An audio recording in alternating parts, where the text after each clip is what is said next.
des clauses mal pensées ont déjà coûté des dizaines de millions d'euros à des clubs.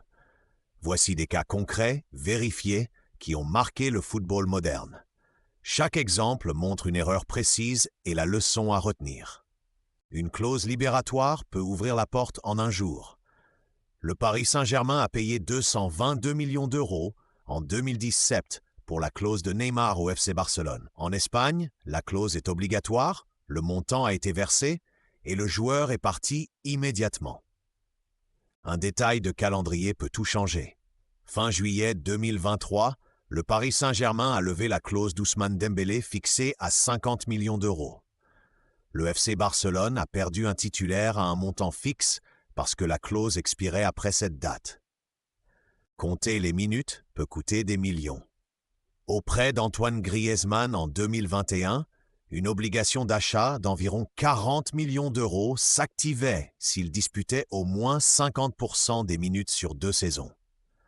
L'Atlético de Madrid a réduit son temps de jeu, puis un accord a été conclu en octobre 2022 pour environ 20 millions d'euros plus des bonus.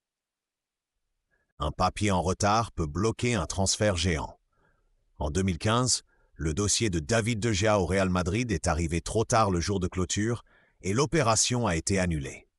Manchester United a prolongé le gardien ensuite et le Real a recruté Thibaut Courtois en 2018. Une clause illégale peut coûter en amende et en indemnité. En Angleterre en 2007, West Ham United a été condamné à une amende de 5,5 millions de livres pour les contrats de Carlos Tevez et Javier Mascherano liés à une tierce partie. Après une procédure, un accord d'indemnisation avec Sheffield United a été rapporté à environ 20 millions de livres. Laisser un contrat aller jusqu'à la fin peut valoir très cher. Paul Pogba est parti libre de Manchester United vers la Juventus en 2012, puis a été racheté par Manchester United pour environ 105 millions d'euros en 2016. Adrien Rabiot au Paris Saint-Germain en 2019 et David Alaba au Bayern en 2021 sont partis libres, preuve du coût d'une prolongation manquée.